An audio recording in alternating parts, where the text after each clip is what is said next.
because we truly believe that an educated populace is what we need when we're voting on something. No matter where you stand on the issue, the more we know about it, the better conversations we can have with our family, with our friends, and the better voters will be and the better democracy we'll have. So thank you for taking the time to come and educate yourselves. So I wanted to just take just a very few minutes to give you a little bit of the history of what got us in this room tonight. I know some of you may know this, but others, this may be new to you. So just to let you know that what happened was in March of 2012, there was a local farmer, Chris Hardy, who went to look at some land lease to grow his chard. He grows for seed. And he saw there was a plot next door, and he asked what was growing there. They said, oh, that was sugar beets. And he checked, and it was GMO sugar beets. Now, those of you who are not gardeners may not know that chard and sugar beets are in the same family and will cross-pollinate. So he said, wow, well, this is a problem. I can't be growing this here and have that right next door. So he did some research, and he found out that there was supposed to, at this time, be a 4-mile buffer in effect between when GMO crops come in. That obviously was not being enforced. He had never, and Chris also had another farm that was already planted, that was within 4 miles, and he had never been notified of the planting. And he did more research and came to find out that there were GMO sugar beets planted throughout the Rogue Valley. So he called a meeting. He was really concerned about this, and was especially concerned because in the Rogue Valley, it's a valley. It's very narrow. And afterwards, if you want to come up, and this is a map of at least part of the Rogue Valley, and these are 4-mile circles, 4 mile, to show how far things would have to be planted to not be cross-pollinated. And you can see the valley doesn't really allow for that. So after consideration, we decided really what we needed was a ban on genetically modified crops if we weren't going to. There's more people that Oh, these people. Okay, come on in. just come on in. Then we can get started. Go around over there. Yeah, come on. More of us than there are chairs. Yeah. A lot more. There's a chair here, there's a chair there.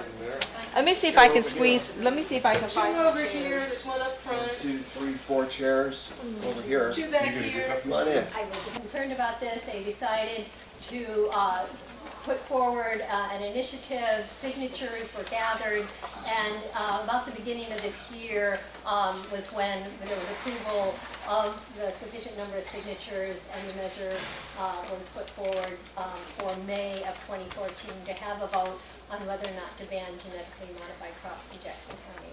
So that's just a real quick summary. There have been many political gyrations in the interim that we can talk about later. I'm sure some of you know about some of the other things that have happened with SB 633 and some other things which are very interesting and we can talk about. But I definitely want to make sure Ray has the time he needs to talk, because we are so blessed to have someone with such background and knowledge of this subject. He worked with the EPA as a senior scientist, as a microbiologist for about 16 years. He actually helped to develop the biosafety plan for GMOs, so he's deeply knowledgeable about this topic. The other good news is that he was also a professor at Oregon State University for about 16 years. So he's learned to take this kind of information and translate it into something that we're able to understand when we don't have the kind of background that Ray has. So I think that's about it. I really want to welcome Ray and thank him for being here.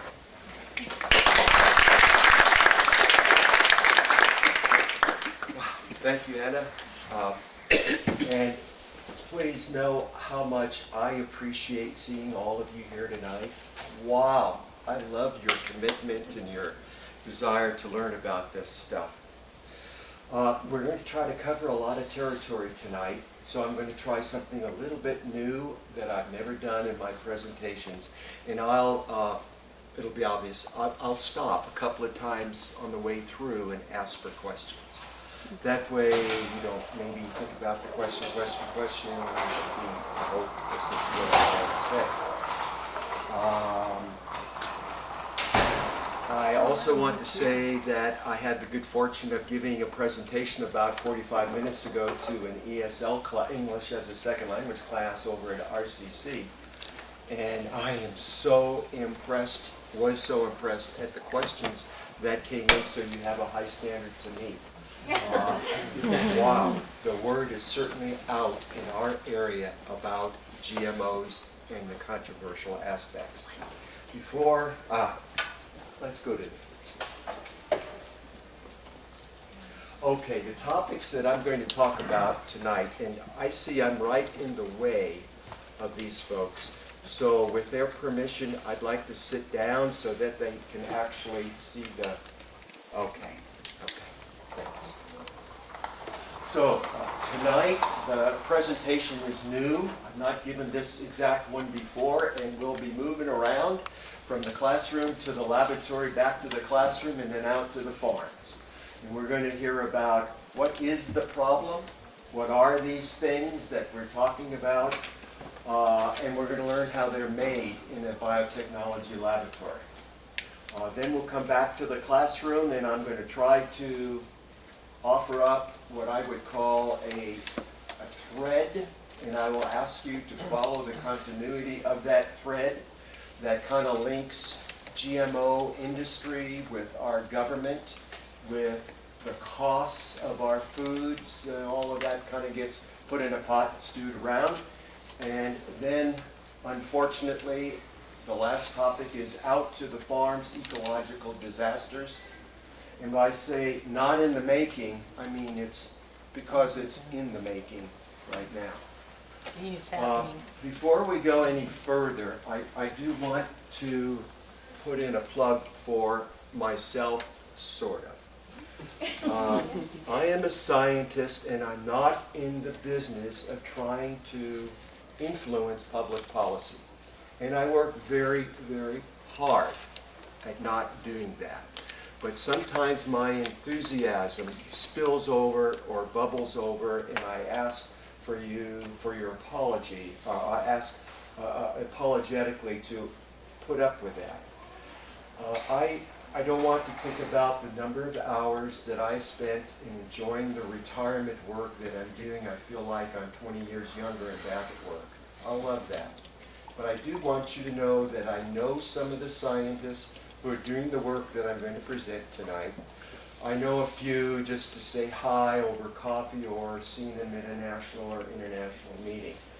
And virtually everything that I'm going to present to you tonight is sort of backdrop supported, and it's not, shall we say, weak material.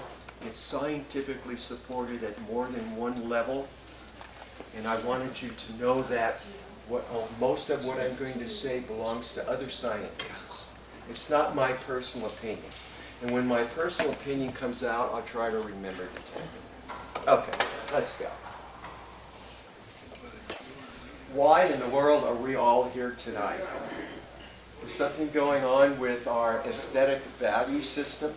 That is, our attitude, perspective on the beauty and the safety and serenity of our natural surroundings. I don't know why we're all here, why you're here tonight, for sure, where you're coming from, but maybe it has something to do with this. For the first time ever, and it's driven by economic reasons.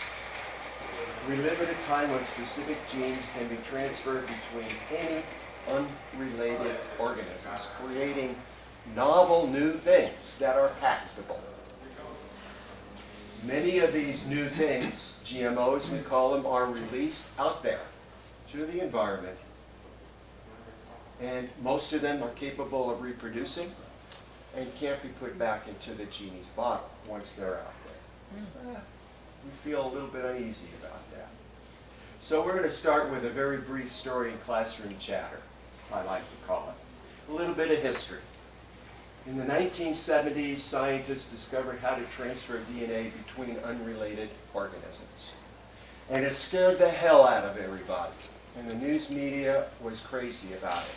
A lot of biosafety rules and regulations came, Some scientists even quit working in the field. They felt so oppressed because of the government intervention in their technologies. In the 1980s, scientists began talking about specific products. And those first products were germs, bacteria, that were genetically manipulated to be released in toxic waste sites to consume the bad things, the bad chemicals. Patents started to fly everywhere because it's unique organisms, as I said earlier. EPA announces environmental biosafety rules in the mid-1980s, and there was the first ever, and so far as I know, just about the only, I think one exception, first ever environmental releases of genetically modified bacteria into the environment. The experiments took place in California. In the 1990s, seed companies started to announce the new revolution of agriculture that was to come. While they were in the process of providing new kinds of food plants to the world that could resist droughts, have yields that superseded anything that was known, less fertilizer, etc., etc. Everyone wanted to hop aboard that financial train, and there was a lot of hype to do so. Then I remember much was being announced for a while. And a lot of the responsibilities for these products were transferred away from the EPA into the USDA because it involved food. That is not a purview of EPA. EPA's purview is to protect the environment. USDA is to promote new foods. Promote. That's their mission. Suddenly we woke up in the late 1990s and there were genetically modified corn, soy, and cotton plants all over the world. What the heck are these things anyway? Okay, I like to say that they are organisms that are genetically changed through a gene cutting splicing technique, and I know you don't know necessarily what gene cutting means, let alone gene splicing, but we'll get to that in a few minutes. Typically, this happens in a laboratory. The process merges typically a few genes from very different organisms, creating novel, one-of-a-kind, unique, the first patentable combinations of genes that do not occur naturally, nor do they occur by traditional crossbreeding. Did you hear what I said? This is not traditional crossbreeding. I don't care what you read in the Daily Tidings or Science Magazine or Scientific American. Okay, we are about to step into a laboratory now, and I'm going to show you in about 7 slides an example of how you could build, create, engineer a genetically modified plant. And this is very typical, and I'm going to show you the biological way that it is done. There are other ways. We don't have time to go into all of this tonight. The biological way. First, I'm starting with a diagram of a bacterium, and it's called Agrobacterium, and it's a common soil organism, and it has 2 kinds of genetic material. A chromosome, 1, it has about 1,000 genes that defines this bacterium. And it has another kind of genetic material that scientists call DNA plasmids. They're smaller, about 1 to 3% of the size of the bacterial chromosome. And they are, the plasmids, are the workhorse of the biotechnology industry. Things get put into that or spliced into this plasmid before they are delivered into a plant cell. For example, here is Agrobacterium that also happens to be the source of the resistance to Roundup. The genetic source of the resistance to Roundup also happens to come from Agrobacterium. These are the rod-shaped bacteria. This big blob, we'll come back to that in a moment, is a plant cell, kind of piled up there on it. The second common gene that will be found in our food plants is something called Bt toxin, because it comes from a bacterium called Bacillus thuringiensis. This toxin is novel, unique also, because it has a target of killing certain classes of insects. So we're going to steal away that single gene, the toxin gene, steal away the resistance gene to Roundup, put them in a test tube, and then add to that another gene from this virus. And that gene we'll call a switching gene, a regulatory gene, a rheostat. It determines how much activity is going to go on with the other two genes. We'll put that all together in a solution where we've cut open the round DNA plasmid. Remember the donut that I showed you in the diagram, the Agrobacterium? The DNA plasmid itself has been cut open. It's like a donut. Just use a scissors, you open it up. Then, by changing the temperature of your solution and the salt content, we will have these genes come all together to meet this open plasmid. The viral promoter gene, the Bt toxin gene, the Roundup resistant gene will all come together and be one happy big hug in the DNA plasmid. And this is what it looks like at the top. This is a recombinant DNA molecule plasmid from Agrobacterium has recombined with the Bacillus toxin gene, the Agrobacterium Roundup resistant gene, and the virus gene. Now, through a Nobel Prize or two, we are going to go through the methodologies to put that recombinant plasmid back into Agrobacterium. And it's painfully simple. Just grow the bacterium and add the recombined molecule, and some of them are taken up directly or indirectly into the Agrobacterium cell. Is everybody kind of with me there? Then, here we have now a recombinant Agrobacterium with this special plasmid that we've just constructed, and we're going to expose some individual plant cells to this bacterium and then conjugate. Folks, this is an unbelievable piece of biology. Bacteria do not conjugate with plant cells, except for Agrobacterium. It's the only one. It was discovered, about 50 years ago at the University of Washington. So what happens during this conjugation, I'll be darned if this plasmid that we constructed in a test tube is now going to be transferred into the plant cell nucleus. So we've gone from creating a recombinant bacterial cell to now we've created a recombinant plant cell. And that plant is now endowed permanently in its chromosomes with the genetic material that allows it to make the Bt toxin, that allows it to resist being sprayed with Roundup. And there's a viral gene to go along with it that tells that cell, make lots of this stuff, because you're going to need it when you get out on the farm. Lots of it.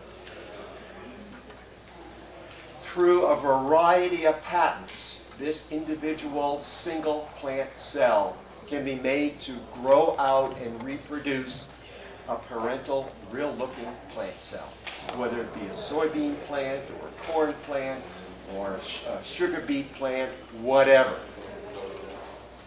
By putting it on a nutrient medium, giving it some light, and allowing them to grow.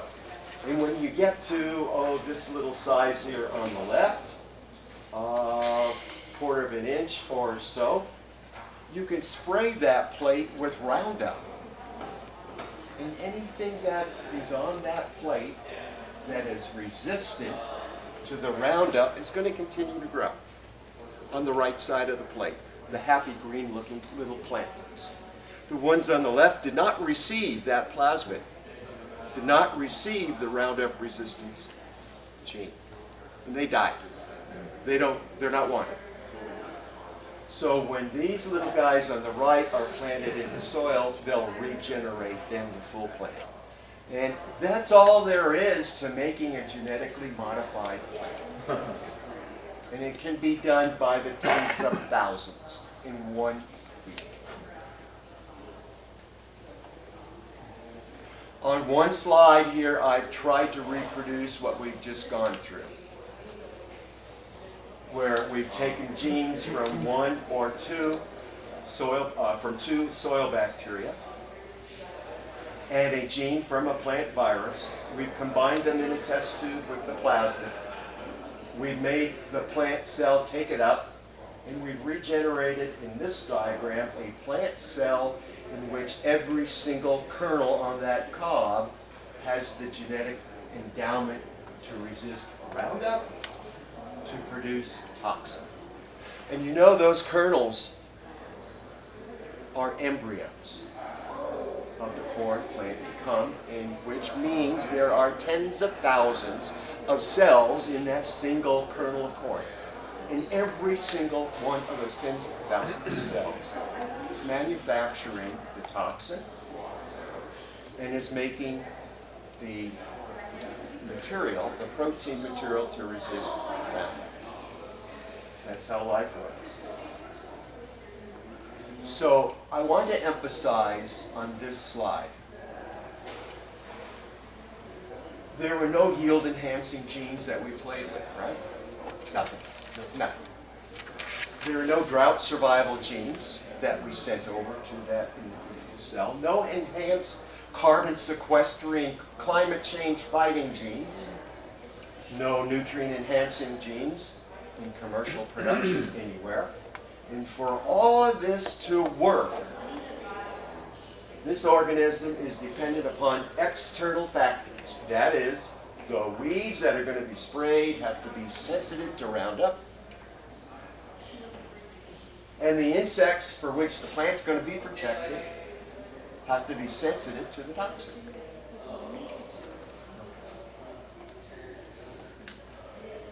One morning in 2002, I woke up and read a news report that in that year there are 150 million acres of biotechnology crops in the world. 5 years later, doubled. Now we are the equivalent in 16 years out to 7 states of Oregon. You know, rather than saying it's 450 million acres, what the heck does that mean? It's equivalent to 7 states of Oregon, the entire state.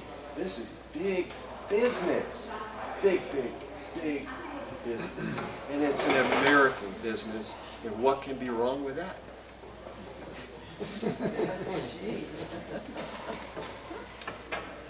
Okay, let's go back to the classroom and we'll talk a little bit about economics and what GMO food is that we probably all ingest every day. But this slide reminds me, I want to stop here for a brief moment and take any questions that might be. Yes?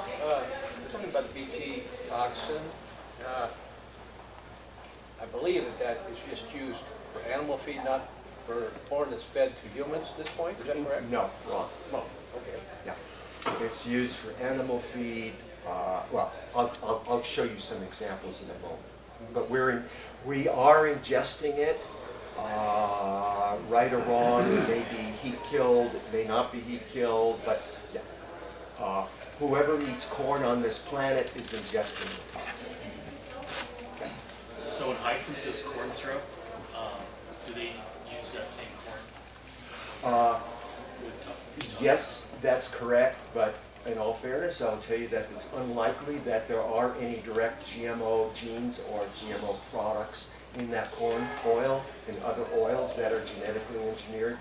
And maybe that's the good news, but the bad news is to get them out of there, you have to put carcinogenic solvent extractives in to get it out, like hexane and other nasty solvents that are used to purify those oils.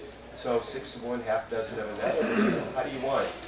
You want it in a oil that's been exposed to a carcinogen or you want it off the cob.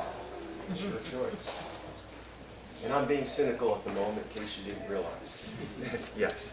I was wondering about the temperature when they first combined agroplasma, that you mentioned the temperature change.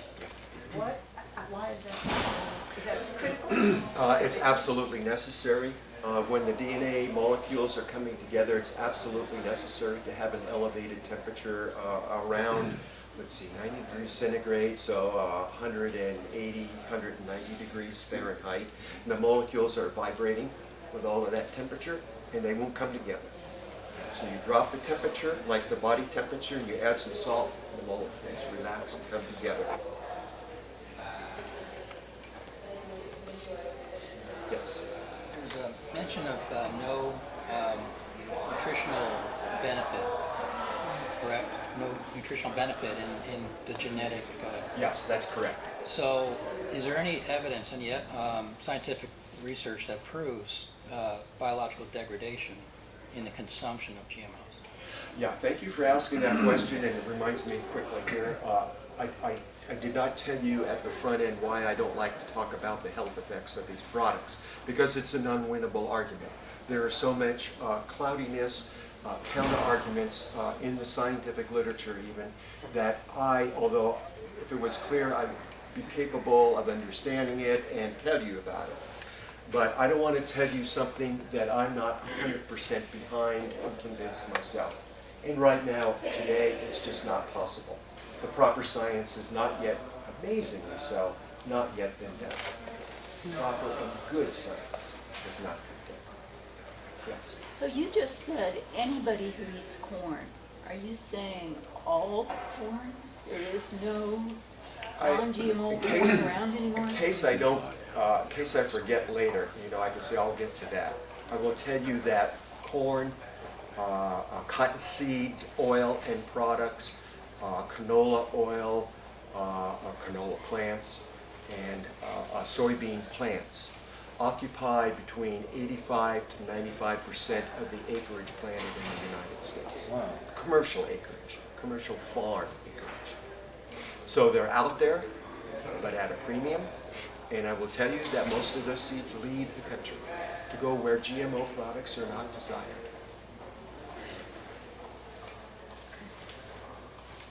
I don't think I got my question answered. Okay, please try me again. Were you saying that all corn, even though somebody tried to keep it as organic corn, has been somehow crossbred? That's a little bit more tricky to answer. And I will answer basically of the non-GMO food products that are left, like corn, is even the organic corn contaminated? And the sad answer is, in certain parts of the country, a simple, easy, clear yes. In other parts of the country, I really don't know. What about this part of Stick my neck out because nobody knows, and my own personal opinion is that it's unlikely that local in Oregon, locally grown organic corn is significantly cross-contaminated because there is not that much GMO corn acreage in Oregon. What about the drifting pollen? Okay, that's one topic, damn it. I pulled for my presentation tonight so I could do the economics. But that's a big question. Yeah. And Anna alluded to that beautifully about the beta products. That's the beet, the red beets, the orange beets, the kale, sugar beets. And correctly, I agree with the number that Anna used. I see the same number, 2 to 4 mile separation distance, and that's even recommended by the seed producers. So that is a problem in southern Oregon. It's the beta products, yes, not corn. They just recently suspended that 4 mile restricted area, did they not? Correct. And who was behind that and for what reason? That would be the USDA, who believes in the concept of coexistence, and that basically GMO food products and non-GMO food products are substantially the same. So that means not necessarily functional. They don't say whether they're talking genetically or functionally. Functionally, they're not the same. But genetically, they are substantially the same because we've only changed about 3 genes out of 20 to 40,000 total genes in the plant. So that's substantially the same, but that's not where the issue is. The issue is the function and performance out in the environment. Let me get started again. See, I'm talking too slow. Okay, folks, 193 pounds is the average number for us Americans in the consumption of genetically engineered foods. And if you don't believe it, I'll give you some more information in a moment. And that does include such things as chicken and beef that's fed genetically engineered foods. Here's all the 100% pure oil products that are all derived from genetically modified seed stock. Canola, cottonseed oil, and sometimes olive oil because they contaminate it with GMO oil. So watch if you buy a bottle of olive oil, read the bottle label carefully. GMO snacks on the left side. Anything look familiar? Yeah, it does look familiar to me. But thank goodness there is a counter on the right side with a very similar product. And I don't think you can see it, so I'm going to point it out. Preservatives and additives for coloring on all of these on the left, virtually none of these on the right. So not only GMO on the left, but additives and artificial coloring agents. And hey, had your cornflakes yet? You know where they are. They are virtually all genetically modified. And what is this? You're paying for it, whether you eat it or not? What in the world am I talking about? Advertising. No, it's worse than that. Okay, I've talked earlier about promises and hype and all of that good stuff. It costs us money, and why is that? The GMO technology is costing us money. Because the speculation and hype creates financial stampede. Everybody wants a piece of the financial activity, of the promises of these GMO organisms. Why not? That's the American way. Everybody wants a piece of the pie.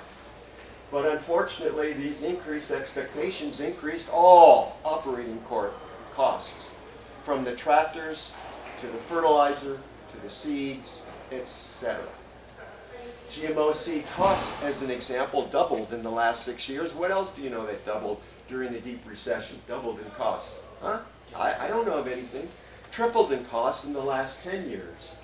Unfortunately, at this time, there's little to no enforced regulations, as you alluded to a moment ago, and dropping the 2 to 4 mile radius. There is a lot of professional lobbying going on that causes GMO crop expansions, because those are being pushed by federal policies. And I hope to get into that. Let's just jump right in.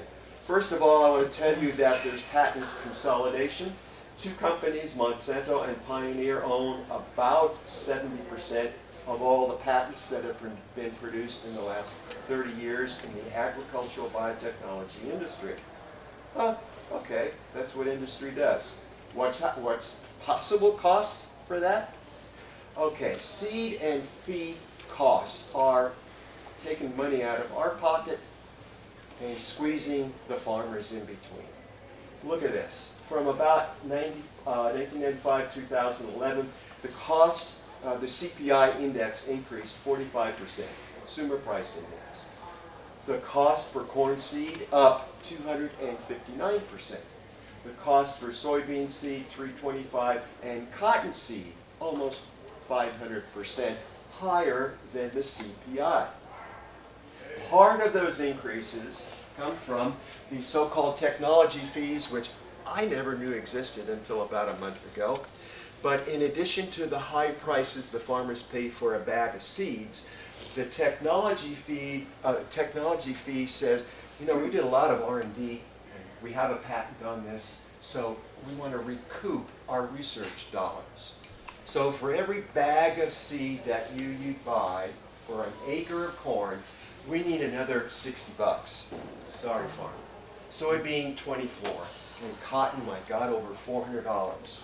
Must be a lot of money growing cotton. I don't know. Okay, some more CPI, but we're going to narrow that down to the Consumer Price Index for foods, not in general, but foods. So comparable period of 12, 13 years actually did a little more than double. It's our food, its cost has doubled in the last 12 years, and then some. But GMO corn products, up 287%. GMO soybean products, 216. And for me, I needed a comparison. So I said, what did the non-GMO wheat do? Well, it was 141, which is close to the overall CPI for food. GMO canola oil up 230%, etc. Non-GMO peanut oil, 140, which is close to the overall CPI. Olive oil, I don't know what happened there. They only went up 60%. Cost of fertilizers increased significantly as well. Total revenues, please look at this curve carefully. We'll come back to it a couple of times. Okay, we have billions of dollars income on the left and years going across. And this is the GMO plant era. And increased revenue, flattened out. What's going on? Michael?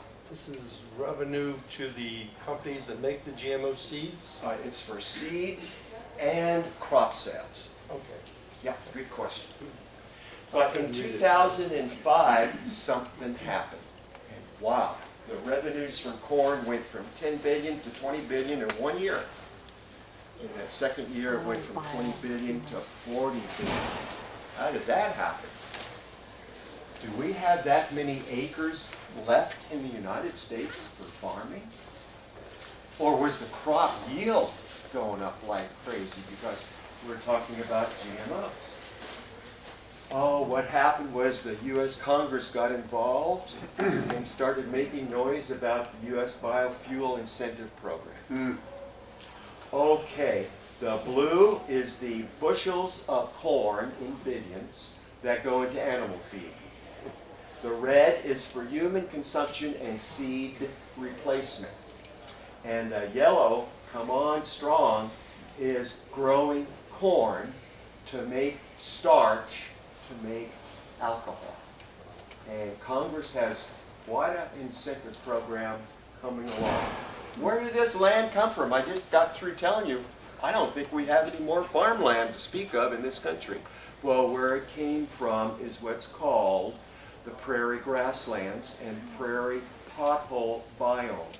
For those of you that are not familiar with this situation, 15 million acres were transferred out of pristine 10,000-year-old land that's never been farmed, never been used for anything, and it's now growing corn. And those 15 million acres were converted in 6 years. Can you imagine the energy draining the water, filling in the potholes, leveling the ground, then tilling it, fertilizing it, and planting the corn? Oh my God, why did 15 million acres go? That's 25% of the ground area of Oregon. Why? What state is that in?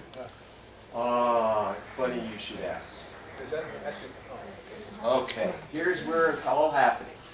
This is the so-called Corn Belt. Would you believe that northern Montana has converted 1.5 million acres in 3 years to grow corn? That's Corn Belt. Eastern Wyoming, not too far behind. Well, they grow corn in North and South Dakota. They sure as heck grow corn in Iowa, and look in western Minnesota. So that's where 3 of the 15 million acres came from. And by the way, the prairie pothole is left over from the last glacial age 10,000 years ago. How is that related to GMO? It's all GMO crop that's going into the ground. Thank you. Perfect timing on that question. And the reason why it's GMO corn is because there isn't enough non-GMO seed left in the world for the farmers to get a hold of.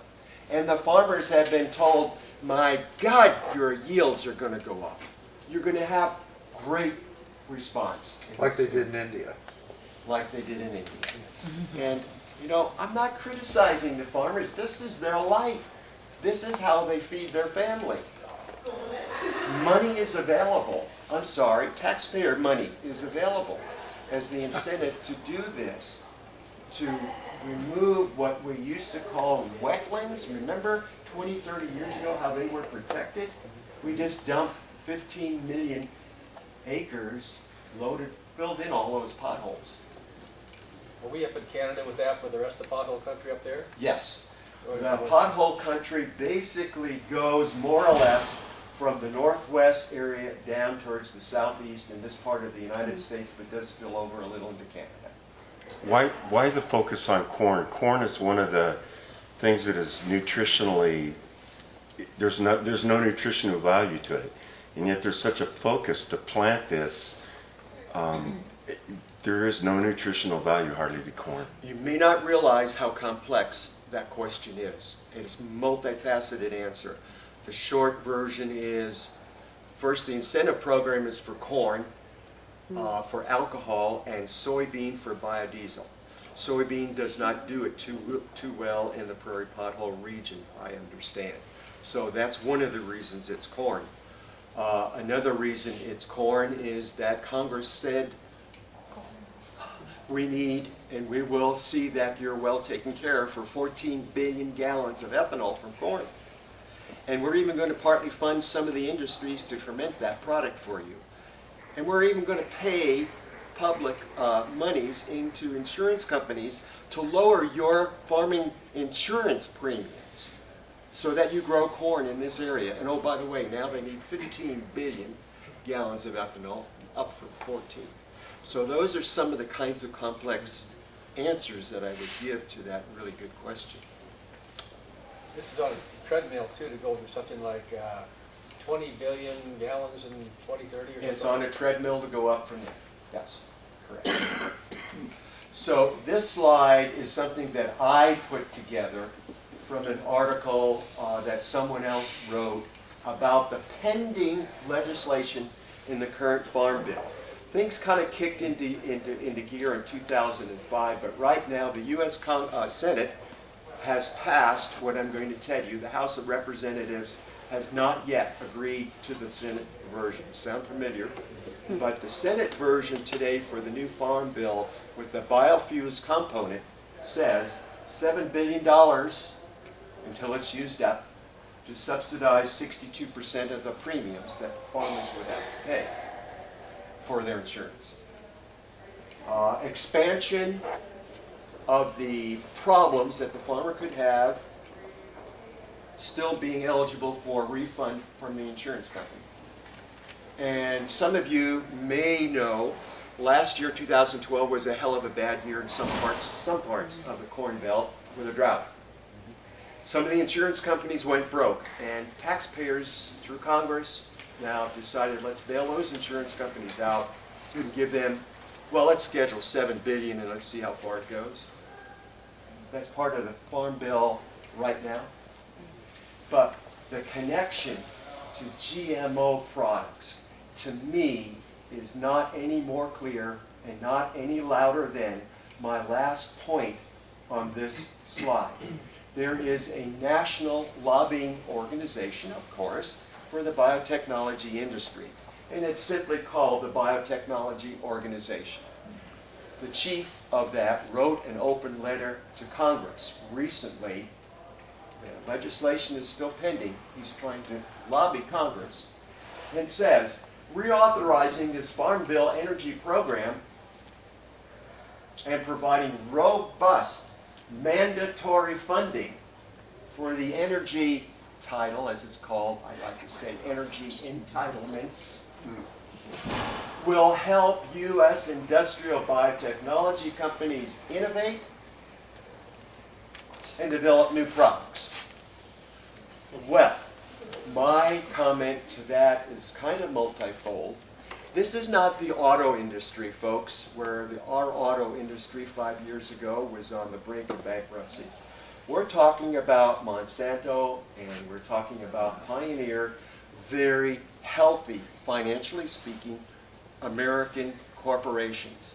They don't need in my personal opinion, they don't need taxpayer money to innovate. But innovate? Is there something wrong with what they've got now?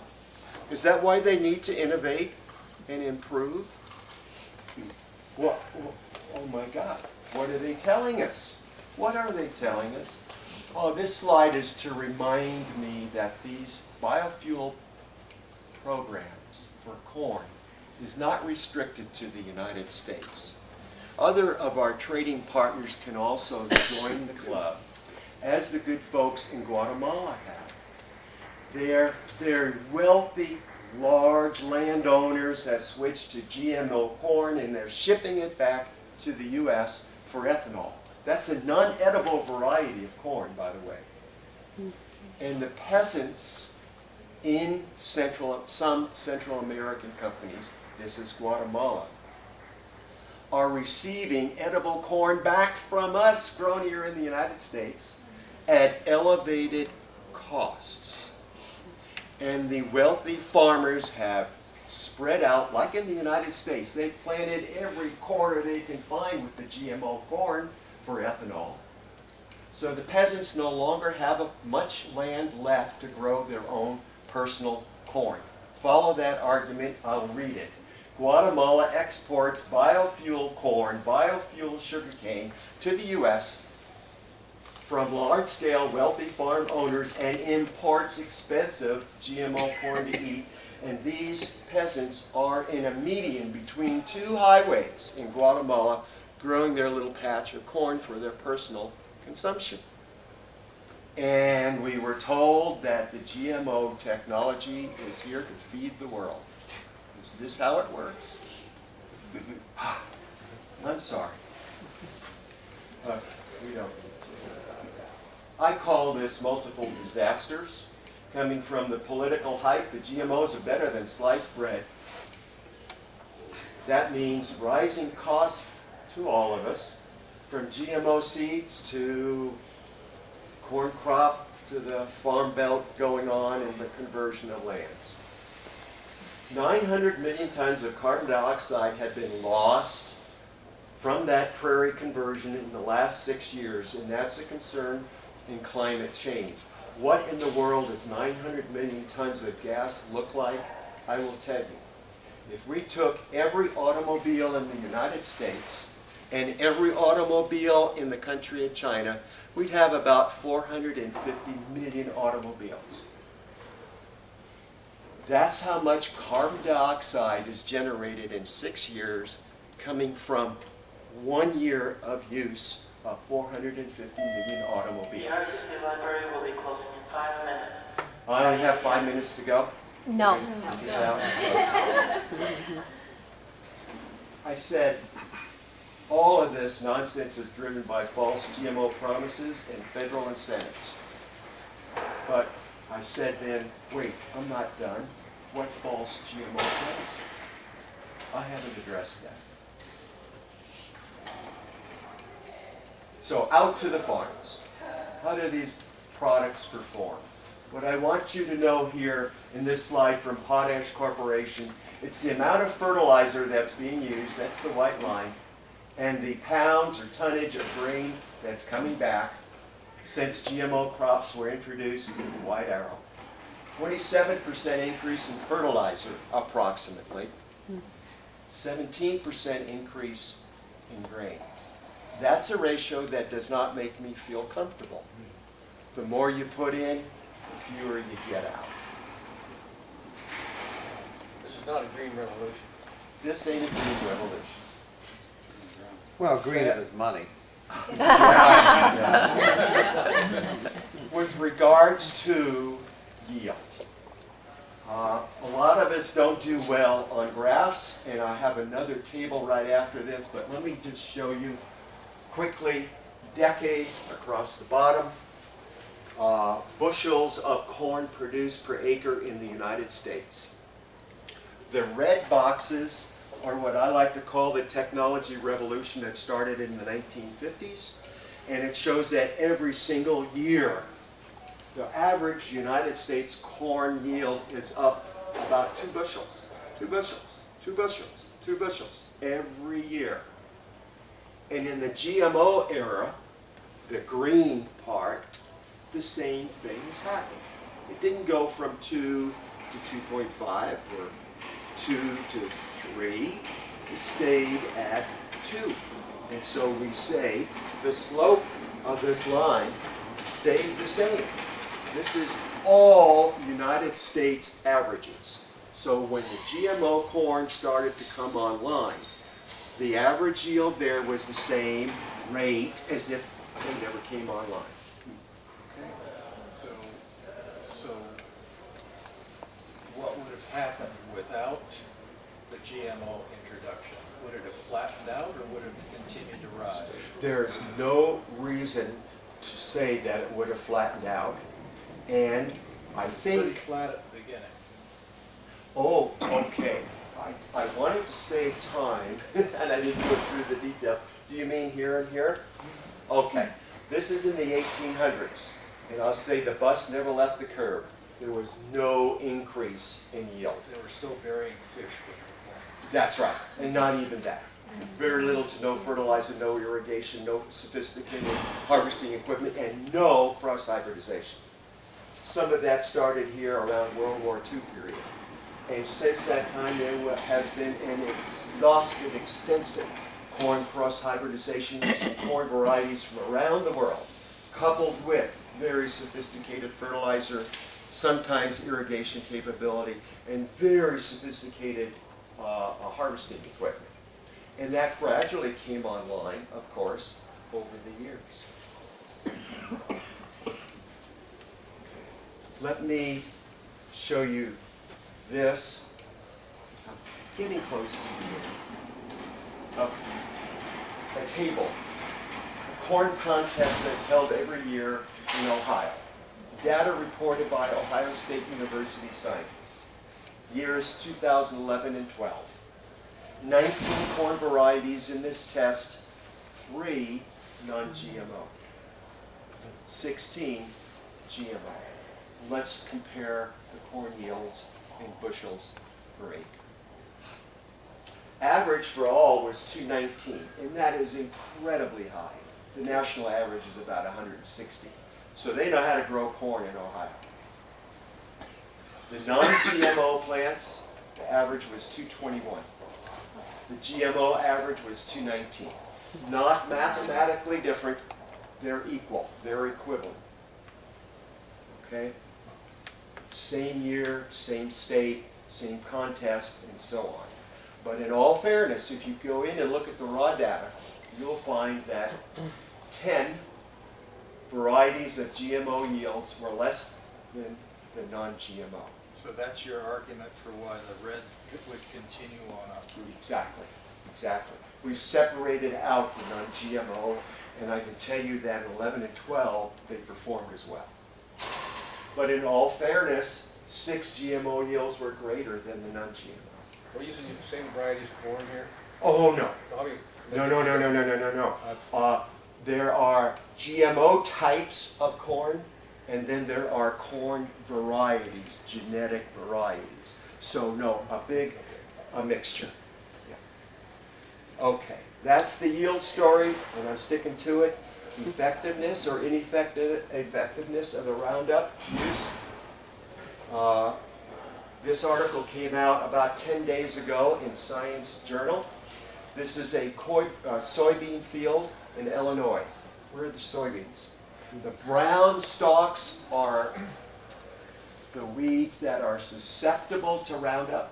The green are the resistant. This is the kind of resistant weeds we're seeing time and time again in this nation because of the overuse of the herbicide. Multiple herbicide resistances in weeds, does that remind you of something? 10% of the weeds are resistant to 5 different types of herbicides. 25% to 3. Farming costs, hey, that's a bottom line. For herbicide and cotton, it's increased 5-fold. Spray, spray, spray, spray, spray, more, because of the resistance. And in soy, it's up 6-fold. I couldn't find a number for corn. What does that remind us of? It reminds me of the analog, and it's a good one, for antibiotic resistance. What happens when you need another antibiotic if the first one from the doc doesn't cure your infection? You go back, doc, I'm not feeling better, give me another one. So he pulls another one out of the hat. Chances are it's going to cost you a little more for that second one. Maybe you're going to have a little bit more side effects. And that could go on to maybe the treatment goes from a pill to an injection to an IV, and then from the IV into emergency room, etc. Hey, this is what's happening to the control of weeds on 62 million documented acres in the United States.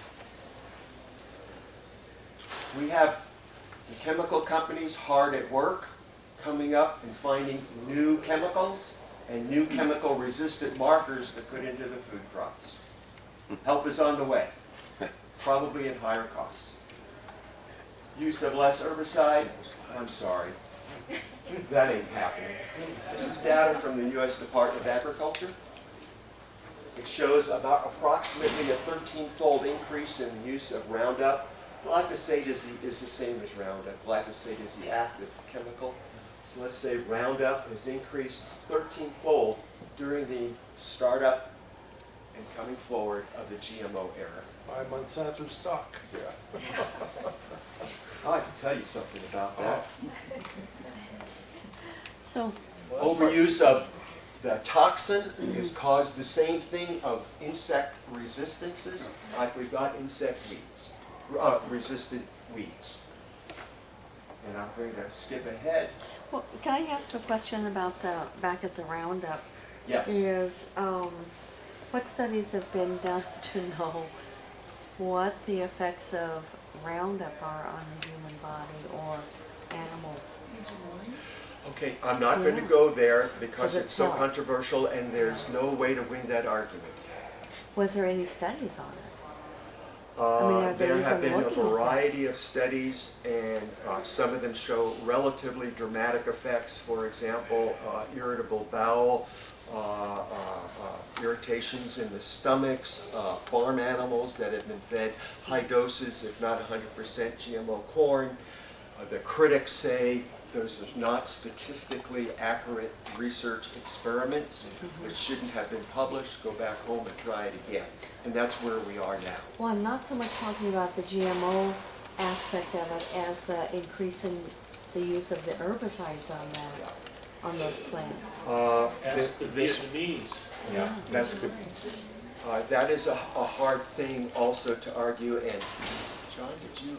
Yeah, one of the things that I heard about Roundup just recently was one of the really damaging things that it does to the plants that are resistant to it is that Roundup is a chelating agent. Yes. And it chelates all of the vital minerals into the soil so that they're no longer bioavailable to the plants. So you may as well be eating cardboard if you're eating GMO products. Okay, what he just said, chelating agent means that Roundup, indeed, is correct. It's a chelating agent, and it binds positively charged minerals like manganese, magnesium, and calcium, and does not release them out into the soil. But clinical studies that connect that to specific illnesses or to very specific deficiencies in the soil and in the plants have, to my knowledge, not yet been done. I can tell you anecdotal stories like non-GMO, non-Roundup user farmer here on this side of the street, and the Roundup user on the other, and the winter rains cause the runoff from that field onto his, and the texture of the soil changes. And that's anecdotal. You can read that in the newspaper. But that doesn't allow me to say that there's some scientific behind that, and I can tell you what. And those problems that I have are land conversion, loss of carbon from that soil, 1,000-year-old virgin soil, loss of biodiversity. That area that I showed you is the flyway for 75% about North American, South American bird migration patterns. 75%. What's happened to their winter water sources? All of those potholes are now, well, on 15 million acres, they're filled in. I hope you agree that GMOs have comparable crop yields, but at increased consumer costs. That's a problem that I have. And sadly, I feel Roundup has run its course. It's no longer effective on many millions of acres. Occurrences of super weeds that are difficult to control because of their resistances are off the farm, and there are 2 scientific studies, sadly. One is in Oregon, and the other is in North Dakota. Our problem is in Central Oregon in Deschutes County. BTU, sadly, has also run its course because the insects are massive acres of insect resistance. BT is a natural occurring biological control toxin used in organic farming since the 1920s. No problems reported by those folks with resistances until the GMO era, and that resistance problem has started about 6 to 7 years ago. It's gotten worse every year. Finally, after 17 years, there is not one single GMO miracle crop in production to withstand drought or other harsh environments. And there's no, as yet, no nutritionally supplemented GMO product on the market. No golden rice at this stage, or any other for that matter. A lot of heavy stuff. I don't want to end there. Let's just have a little bit of fun. What do we do about all of this? Start a garden. Hey, if you haven't already. No, please, that anything labeled organic, by definition, is not GMO. Avoid packaged junk food. Boy, that's a tough one for me. Stop or cut back eating factory farm meat, and I mean corn-fed beef, chicken, etc. It's all GMO corn. It's all GMO soy. Go to grass-fed and having more fun. Hey, you have a friend or a neighbor in Washington, call them up. Tell them to vote the right way next week. Products like vegetable oils, I mentioned this earlier, despite them being marked as 100% natural, is supporting the biotechnology seed industry. And folks, educate your friends and family, please, about what I have to say tonight. Thank you.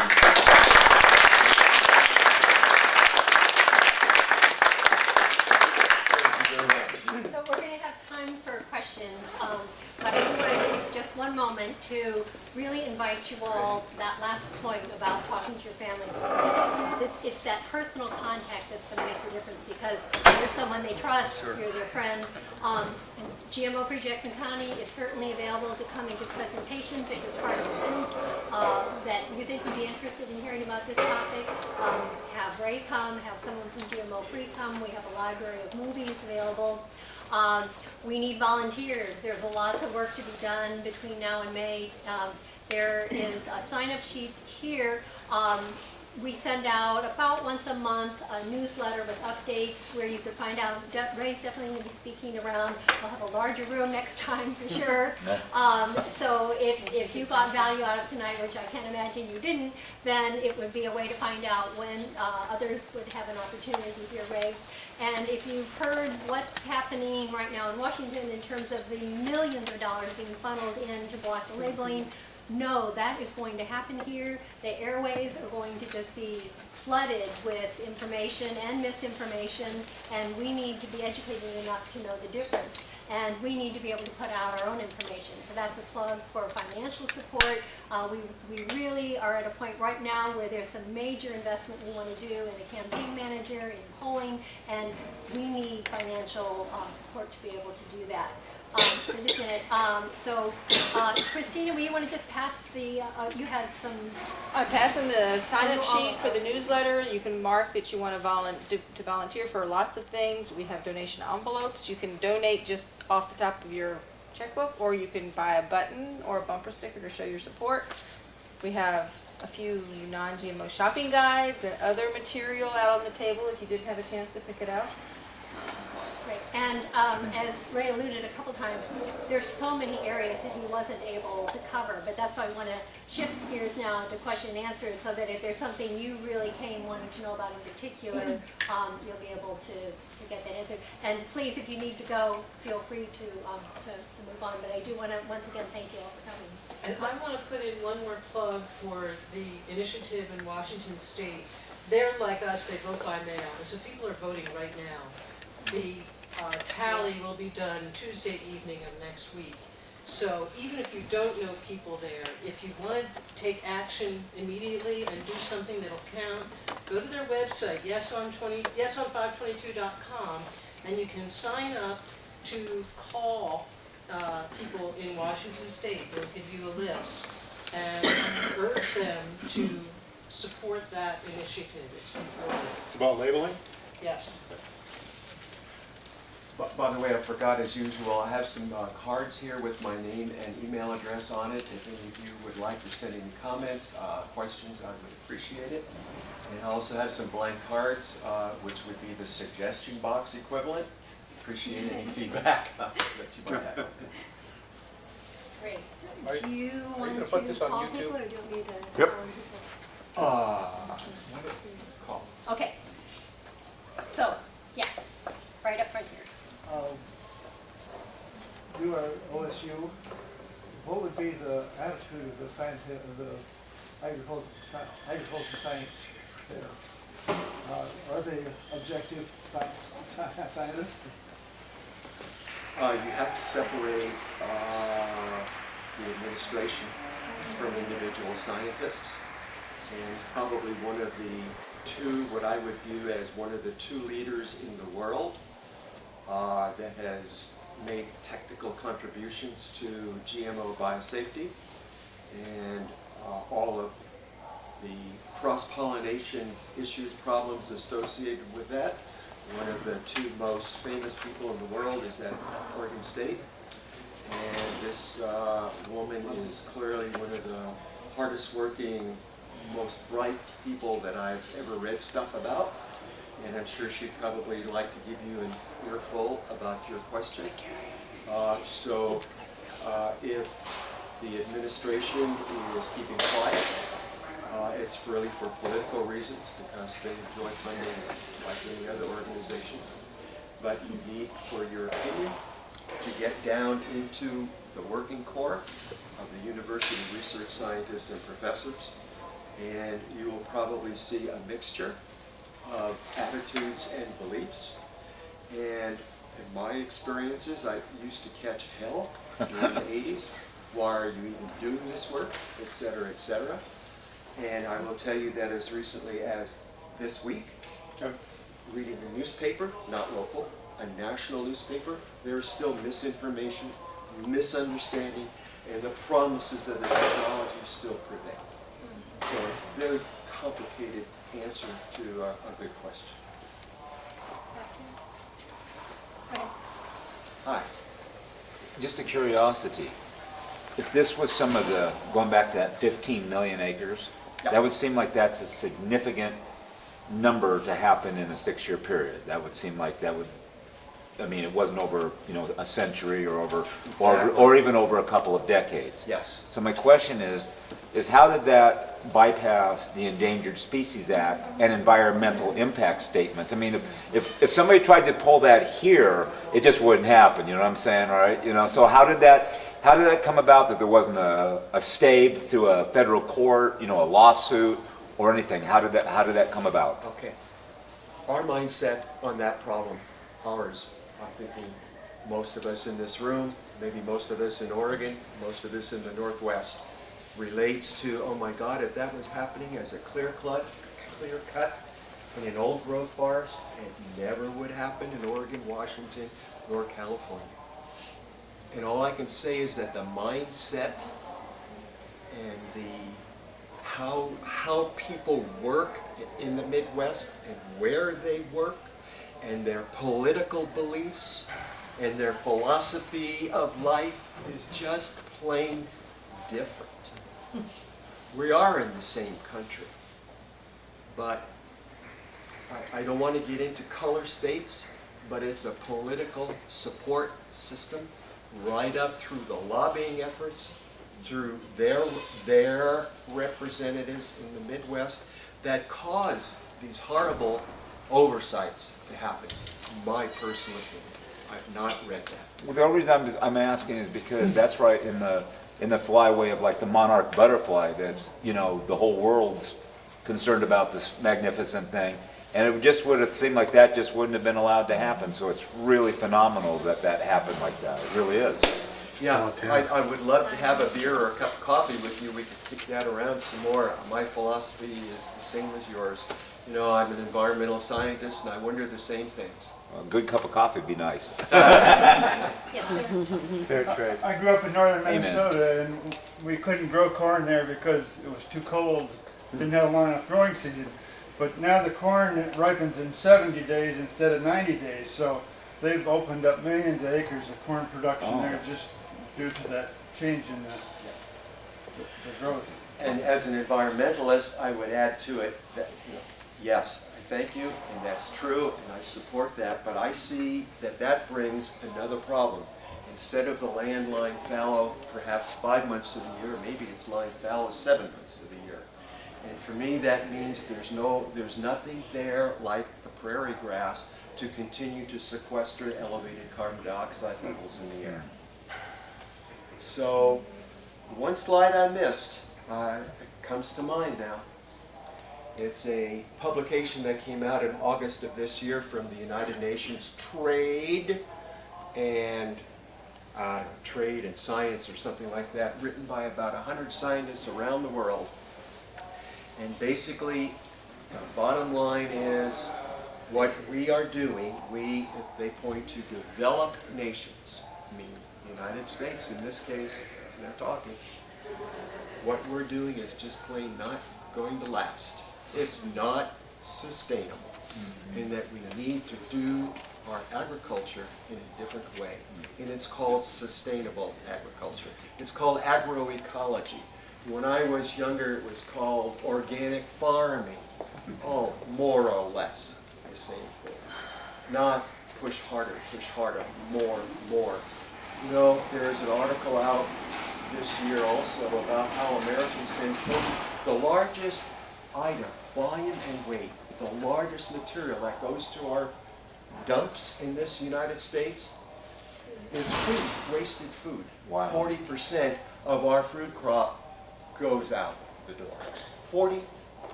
Now this is not a matter of needing to feed the world. This is just a matter of getting, looking at politics, looking at distribution, changing our way. So if we back off, don't worry. And maybe we don't have those 15 million acres of corn anymore. Who's going to suffer? We're not going to starve people. That's the point that I kind of want to make. And sustainable agricultural yields through research and technology these days are getting very close to what we see as the numbers I presented to you, the 160 bushels per acre of corn. And it's sustainable corn yields, when done in the best science, is about 70% of the level that happens when we really pour the fertilizer, etc., into GMO corn. So even sustainable, we're getting there. And the soil loves it, and Mother Earth loves it. This gentleman and then this one. I have two questions. My first question is there any other counties or states that are going in similar efforts like Jackson County? And the second question is totally unrelated to the first one. Do you think that if we were to focus on energy policy and to rework that, would that help in kind of combating the GMO efforts? Well, I don't know how the last question first. By the way, I'm going to ask Anna or Barb to answer his first question. Probably better qualified than I. Other counties in the nation that are thinking In of going California, GMO free? there are 3 counties, Marin, Mendocino, and Trinity. And in Washington State, there's one county, San Juan. Right. About Hawaii. But none of those counties really had any GMO agriculture ongoing when they passed. They have banned GMOs in those cases. But yes, those are all GMO free. If our measure passes, we'll be the first county across the nation where there is active GMO crop activity. And I think it's worth pointing out, if people aren't aware of what happened just a while back with the Senate Bill 633, which then became 863, said that all matters of seed and seed products were the purview of the state. And this was a measure that was passed in order that measures like ours could not move forward. They did give an exemption to Jackson County because we were already on the ballot, and there were other counties that were trying to move forward with similar measures, which now are probably not going to happen. Josephine County has been making some movement, so they will see what they're able to do with that. But see, so now it's much easier to just fight Jackson County rather than all of these, because now the state controls that. So the only reason Jackson County was exempted then in SB 833 was because the initiative had already received the amount of signatures necessary to be put on the ballot? Right. Okay, that's the only reason. Well, I mean, that was It a was stated lobbying, reason. it was the support of key legislators. Do you know who those legislators were? Well, Peter Buckley, carried the banner. On the House side, and Alan Bates on local. However, So, this let is me not. try to Yeah, answer but this he hasn't gentleman's finished his second question. question. It's the same thing. Before we finish that. The technology that we're currently using to derive ethanol from corn is as old as home brew. It's crude by current technological standards, and there has to be a better way. And you're beginning to see mentioning of this in some literature research being done to find other kinds of plant matter other than corn to be used as a biofuel to generate ethanol. And that's in an R&D stage, and it's clearly got to be, there has to be many, many products out there much better than the crude old-time starch to glucose to ethanol system from the corn that we're currently using. It's just not ready yet. But it's still R&D. It's a significant factor in the growth of the corn, and the demolition of a lot of natural acreage. It went from biofuel from corn went from approximately 5 to 10% of the total corn pre-2005 to more than 40% by about 2008. So if they dropped the biofuel requirements and subsidies and so forth, you could expect that would drop. So it sounds like we need to That would change be your energy hope. policy. That one's hope. Yes. Yeah. Okay, I had said this woman, but you, it sounded like you wanted just to do a tag on. I to think what- I just, it has to do with if,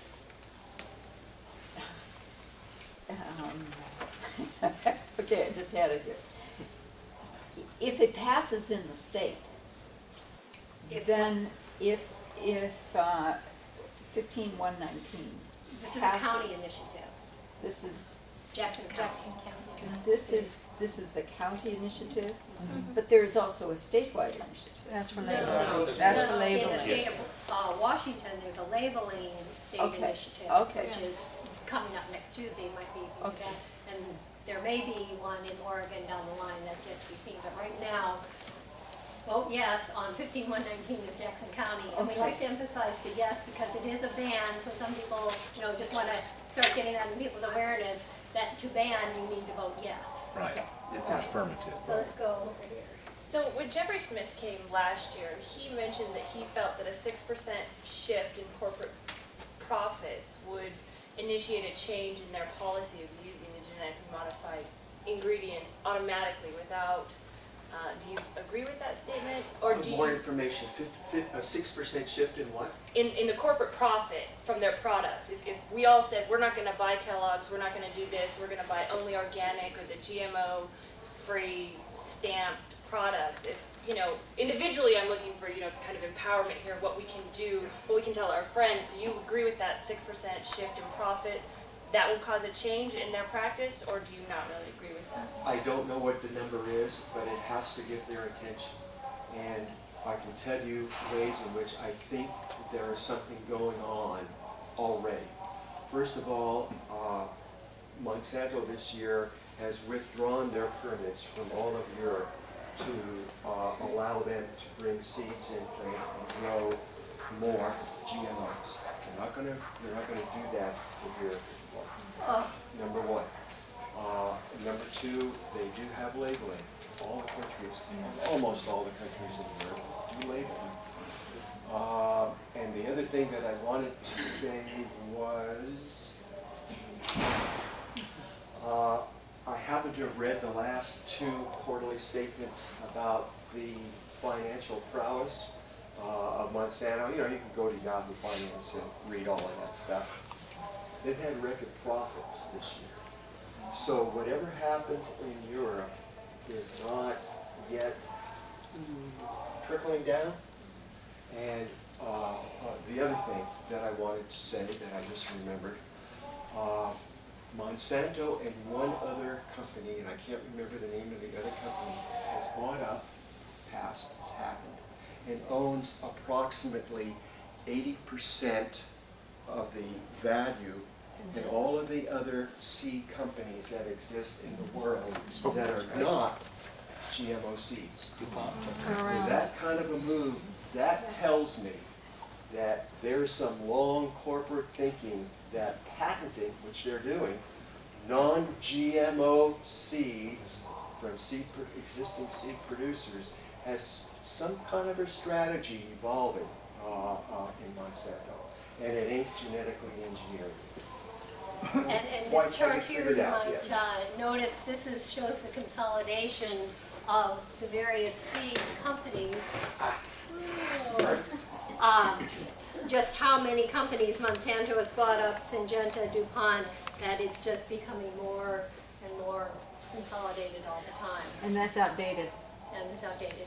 And again, as a gardener, diversity is what we need. We need more diversity of our seeds, not fewer and fewer into the control. We need to stop the monopoly of our food supply. Yes. It's very dangerous. And that's the right word. We're not just talking American industry, we're not talking profits, we are talking our food. Thank you for using that language. Yes.